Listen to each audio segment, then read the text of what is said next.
Hi everyone, I'm Natalia. Welcome to my channel. Hope you all have a wonderful Sunday. I'm having one of the Sundays where I feel like time is escaping from my hands. And on top of that, I had to deal with what I would call knee-jerk reactions on my social media for trans adults. Can I just say the bane of my existence is knee-jerk reactions. I am so open for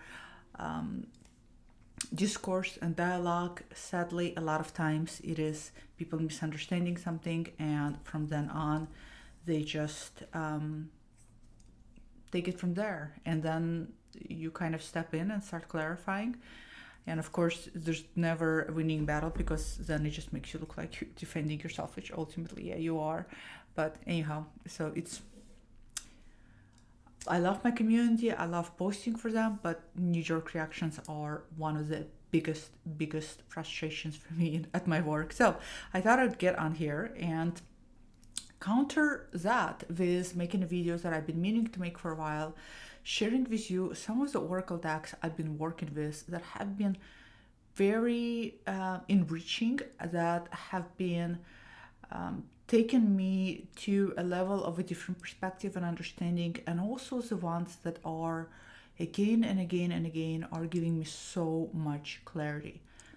I love oracle decks far more than I love tarot, because tarot is a structured system and oracles are unstructured, and because oracles can bring an element of so much richness and an element of so much nuance to a reading, I feel. So I just absolutely love oracles. And as you all know, not all oracle decks are created equal. Some of them are going to be a little bit more, for let's just say, for different purposes, for different uses. And I love sometimes an oracle deck that is clear and concise, doesn't have a booklet, and has a clear voice. One of them that I won't be featuring, because the ones I'll be sharing with you have really yummy guidebooks, is Holler Moon Mountain.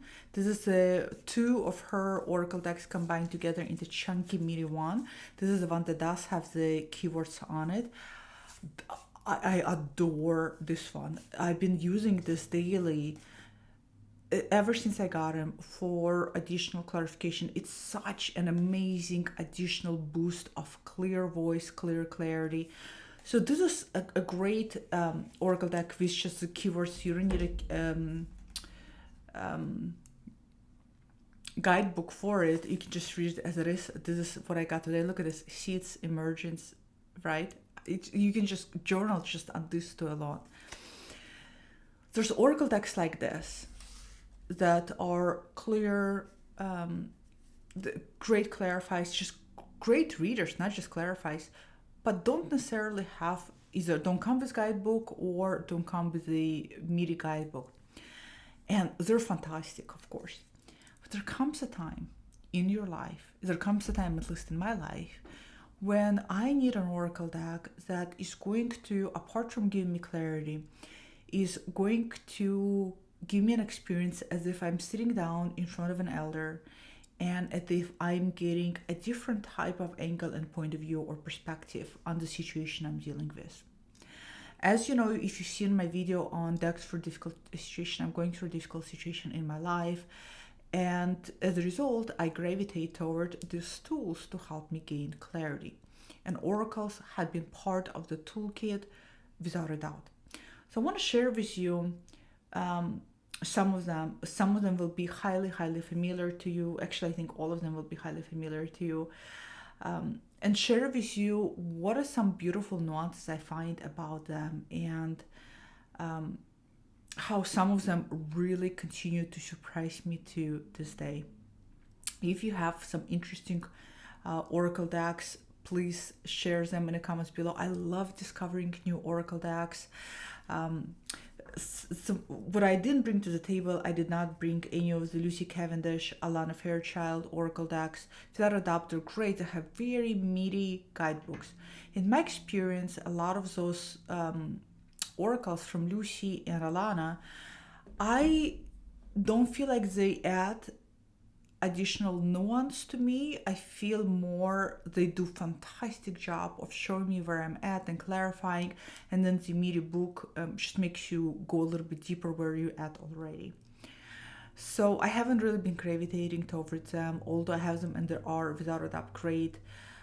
Another one that's good fun is Lantern Oracle and Soul Mirror Oracle and some other ones. But I just selected the ones I've been working with recently that has just been blowing my socks off. And I thought, you know what? Let's talk about what's been blowing my socks off. This one, I keep going back to it.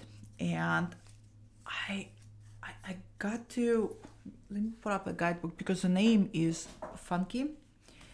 It is Los Scarabeo. And I have the guidebook on the table that I pulled up. Loputyn Oracle. My book is already falling apart. I have glued it together. This is one of those Los Scarabeo Oracle decks where the booklet is so tiny because it's in multiple languages, but it is so meaty. This has surprised me. This Oracle surprised me. I discovered this Oracle through Raisin, Oval Moon 513, and I was really, really surprised by this particular Oracle because it has such maturity to it. It is a very mature oracle. Like the messages are not just general brushy, overly positive messages. This oracle is able to take it to the depths. This oracle is a great psychological tool as a mirror reflection of exactly who you are and where you are in the process. I love the whole HMI blue. The whole color blue is one of my favorite colors. I just been thinking about Rose Bay blue bonds that she just put up for sale that I ordered immediately. Actually, funny story, I woke up at 2 a.m. I couldn't sleep. I woke up at 2 a.m. and I went on Instagram and I saw her post, and at 2 a.m. I went and I immediately ordered because how can you not? But I've been thinking for a while now how that Blue Bones Oracle together with this one is going to be such an amazing pair. And I cannot wait to pair them together. But this one, if you don't have it, I highly recommend. It's a very unique, the booklet is very unique. The way the author writes and the themes it covers is different. And like I said, it has a big level of maturity, and I've been really enjoying working with this. It has been showing me parts of myself that I maybe did not want to acknowledge, confronting parts of myself. It has been confrontational at times, and it also has been pushing me to see things from a different angle. I know that a lot of people love Fiona Horn's Magic of You Oracle, which I've been having on my desk, and then I keep taking it off my desk. I just have such struggling relationship with that Oracle. I want to love it, I think, because a lot of tarot readers that I adore love that Oracle. And at the same time, there's something there that just doesn't take me deep enough. And it hasn't been a smash hit for me like this one has been. So if you don't have this one, Loputyn Oracle, I highly recommend. The booklet offers so much to journal, so much to write, so much to take you to yummy places. Another one that surprised me, because first when I got this Oracle deck, and I'm talking about Haunted Manor Oracle deck. When I first got this Oracle deck, I thought, okay, this is a reiteration of an Oracle deck where we're given symbols, we're giving particular archetypal themes, and the writer goes deeper into just those symbols and archetypal themes, which is fine. I just happen to have so many decks that do that. And as a result, I kind of neglected this deck for a while. The creator Syrian has another Oracle. Prior to this one, I didn't vibe with, so I gifted it away. When I got this one, I couldn't resist the color palette. I like black and red. It is gorgeous. It is beautifully gets paired with I think it's Death Flowers or Flower Death, indie produced by Chanel. I'm so terrible at this. You know her, she's a fellow tarot YouTuber. It pairs so beautifully with this. It pairs so beautifully with Rose Bay Lacrimosa Tarot. This one has just surprised me by having its own nuances that I dismissed before. Because in a guidebook, if you can just disregard the part of where Syrian writes about the meaning of a symbol, which I disregard, and if you just go into Oracle message, 90% of the time, the Oracle message surprises the heck out of me. And the reason why it surprises the heck out of me is because Syrian is able to write it in a way where you look at the image and you look at the keywords, and like hourglass, patience is a virtue, and you think, you immediately get the message, right? You have to cultivate patience. Being patient is difficult. Patience is going to pay off. You get all of those ideas and messages from the keywords. But then when I go reading the Oracle message, 90% of the time, it has a twist. It's a message, but then it's a deeper twist. And the deeper twist is what offers you a different perspective, what's been offering me a different perspective. This is fantastic clarifier and fantastic reader on its own. And so the guidebook for this one really, really surprised me. Like I said, I was quick to disregard it primarily for just reading the messages. But then when I started going deeper, I just thought, this is good. Like, this is great for you, Syrian, to take us there. Completely unexpected. So this is such an unexpected, amazing thing. Indie published, Haunted Manor Oracle has not been leaving my side. Been loving it. Chef kiss. The next one is, the next two are going to be highly familiar to all of you. I love her Oracle decks. Never vibed with her tarot deck. Kim Krans, I'm talking about. Kim Krans, I'm talking about. Such a inaccurate sentence. I never vibed with Wild Unknown. I had Wild Unknown so many times and sold it and bought it again and sold it. But her Oracle decks are a staple. And it is one of my top 5 Oracle decks of all time, especially her archetypal cards. We all know this deck, so I won't be talking too much about it. I have both large and pocket edition. Of course, I prefer pocket edition because it is so much easier to work with. This is really amazing. When this deck hits, it really hits. And the visual is so beautiful, and the booklet really gives you some things for thought. She also has some recommendations. I absolutely love this deck as much as I love her Alchemy, right? Alchemy Oracle. In fact, I pulled some cards from this oracle today for where I am in the alchemical process. This is such a great oracle to see where you at in terms of transforming inner things, where you are in terms of just overall brewing of your inner self. It's so great. So daydreaming and so hoping they're going to publish this in a pocket edition so it's easier to shuffle. I don't know why anybody thought hexagram, having it in this particular shape is going to make it easier for all of us. I think everybody who has this oracle deck can attest to the fact that it is pain in the ass to shuffle, pain in the ass to work with. But apart from its shape, wow, I mean, Kim, what a refreshing, artistic creation. I think her art is so fresh, so fresh. Makes me feel like street art, makes me feel today, makes me feel equally primal. Such a fantastic artist. So I love this oracle, and the guidebook is amazing too. So these two, without a doubt, top 5. You all know what they are. A lot of you already have these 2 decks.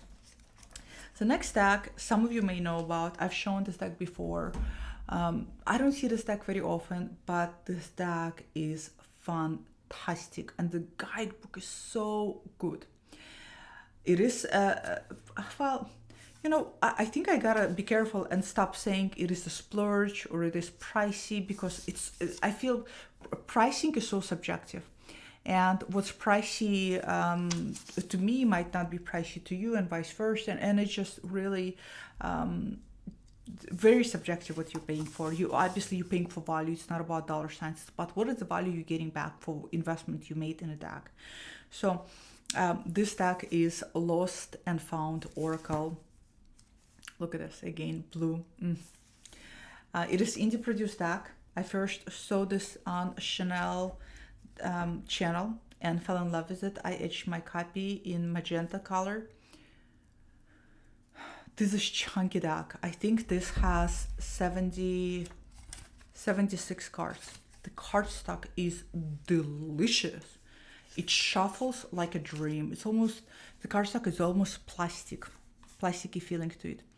What I love about this deck is it looks like a Polaroid snapshot into your personal psyche. When I read with it, it's a Polaroid snapshot into my situation. Today I was reading on, once again, I was reading on dilemmas that I have in my relationship. Lo and behold, I got this card as what is the advice? And this is called Tower Blossom. And this is kind of similar to the Tower card in the tarot, but not really exactly.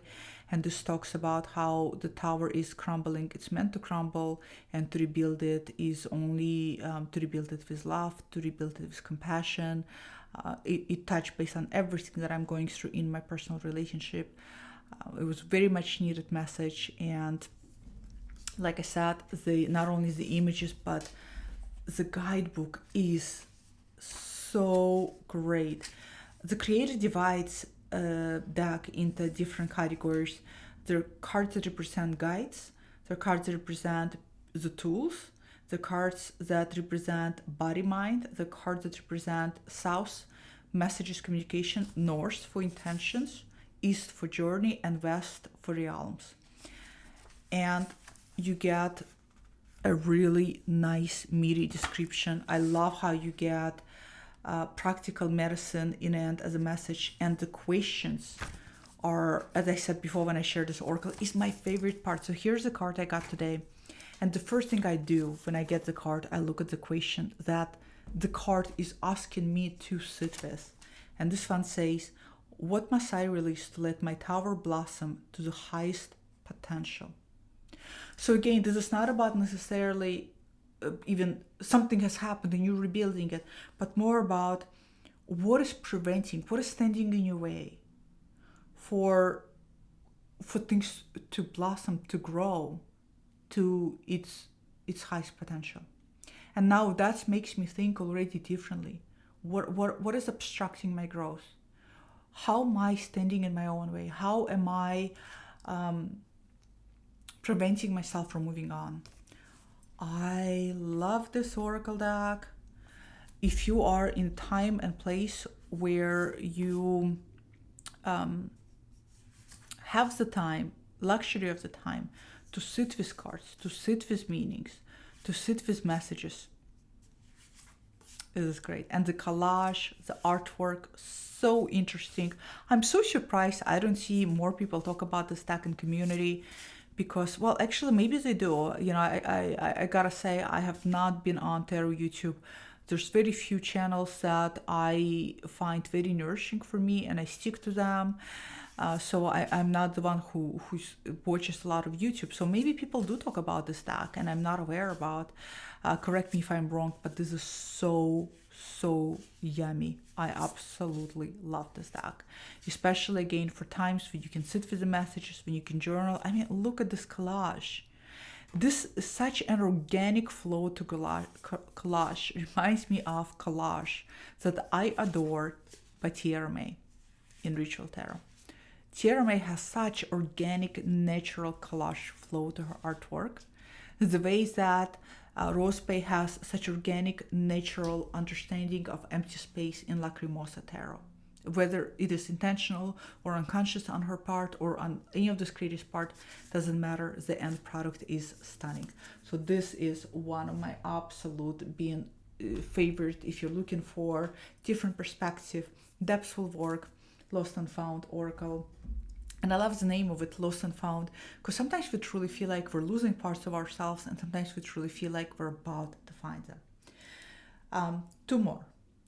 This deck, if I can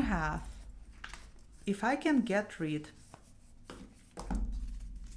of all of my decks, Oracle decks, and if you said you get only one Oracle, it would be this one. It is Sacred Dini, or Tantric Dini.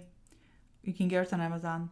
I trimmed my copy, and this is the only trimming job. I regret trimming because it's a little bit challenging to work with, and I do miss the titles.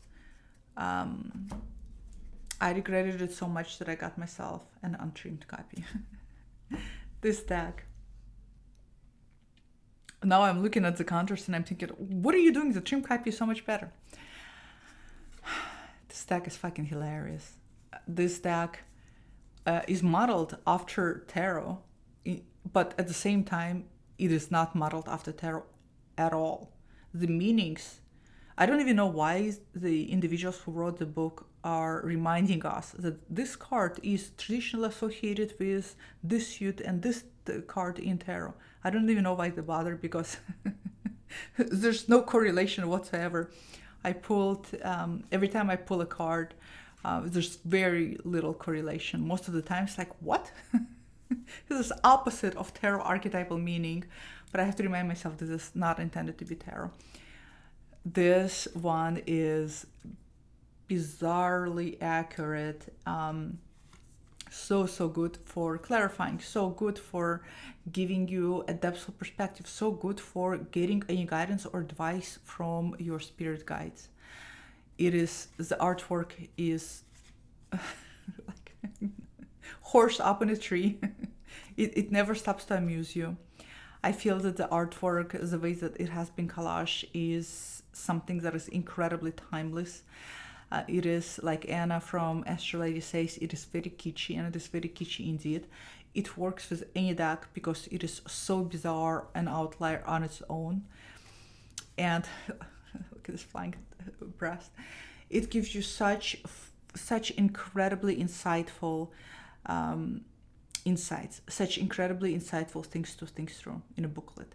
And it makes you approach your situation from a bigger perspective, from a more spiritual, much more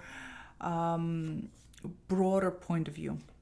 And like I said, if I could just have one deck, it would be this one. Several years ago on my YouTube channel, before I got this deck, one of you viewers have commented below and mentioned this deck and said that this deck has been absolutely spot on for you.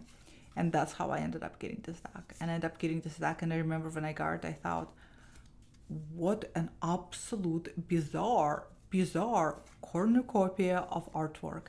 And then I started working with it, and then I realized it's sometimes we visually need bizarre. We visually need things that are out of place. We visually need things that we don't immediately tend to recognize, so that our consciousness, our ego, can stop and say, what am I looking at? To really absorb what you're looking at. Again, it reminds me of Pablo Picasso, who once told his guests, I don't know how true this is, I read this in his biography of Picasso, he would hang artwork in his place purposefully slightly tilted, because he said, if you hang everything straight, what is the point? Nobody's going to pay attention to it. And it reminds me of that. There's something about it that forces your eyes to wonder what are particular things in the image are doing. Why are they put together? Like, just I'm laughing because I look at this, and my projective mindset immediately projects a lot of sexual notions onto this peach. Just see. So this is sacred, or let me get the book so I know exactly what the name of it. Tantric Dini. Thank you. Tantric Dini Oracle. Yummy. If you don't have it, do yourself a favor and get it.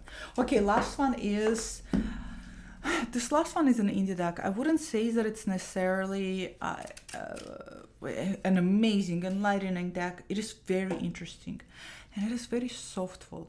And it's the only deck that I have in Oracle collection that is poetic.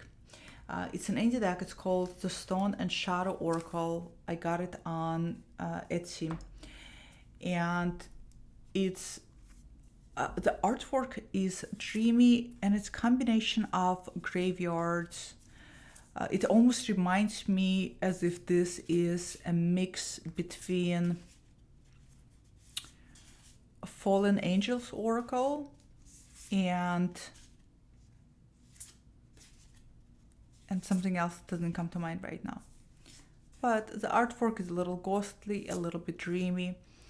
What I like about this deck a lot is less the artwork, to be honest, and more the booklet. The booklet really, really surprised me. It surprised me because the author writes messages in it's poetry that she wrote.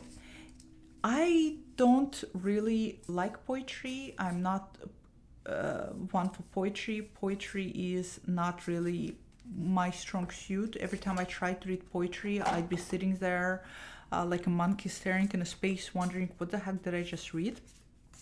Poetry, I think, is too abstract for my for the way my headspace operates. At least at this age, I haven't reached the point where I can enjoy poetry, other maybe Charles Bukowski poetry, but that's also because he writes the way he speaks. It's very a clear, pure thought. And here her poetry is not abstract. It's also pretty clear and to the point. But because it's written in a poetic prose versus a set meaning versus in a descriptive way, it really, for me personally, it opens up a different perspective. It really does. And for that reason, I love it. It's very unique. It's very unique, and it has its own distinct voice, and I find it very supportive in my work, almost like I'm getting a little poetic whispers from the guides above on things to consider. So this is the Stone and Shadow Oracle from Etsy. If you have it, let me know. If you have other oracle decks that are specifically you find very interesting for different perspective, share them below. Comment below. I always love finding new oracles, especially the ones that come with really good and yummy guidebooks. But this is the ones I've been working with. I do still have on my desk. I have Death Doula Oracle. I have Rose Alchemy Oracle for healing. All of these are fantastic too. Is it Rose Alchemy, right? Yes, Rose Alchemy Oracle for healing. All of these are so great. I have Hecate Oracle. I have Tierra May's Cave of Sibyl Oracle. All of those are amazing too, amazing. But Death Doula for me, it's more visual tool than necessarily a booklet that comes with it. But the one that I just shared with you are all very enriching my life recently because of the booklet they come in, and they offer such different perspective and a different angle from which you might look at your situation. So if you have other oracles that are like that, I'd love to hear them in the description box. I hope you have a wonderful, wonderful Sunday, a relaxing Sunday, and I will see you on the next video. Bye.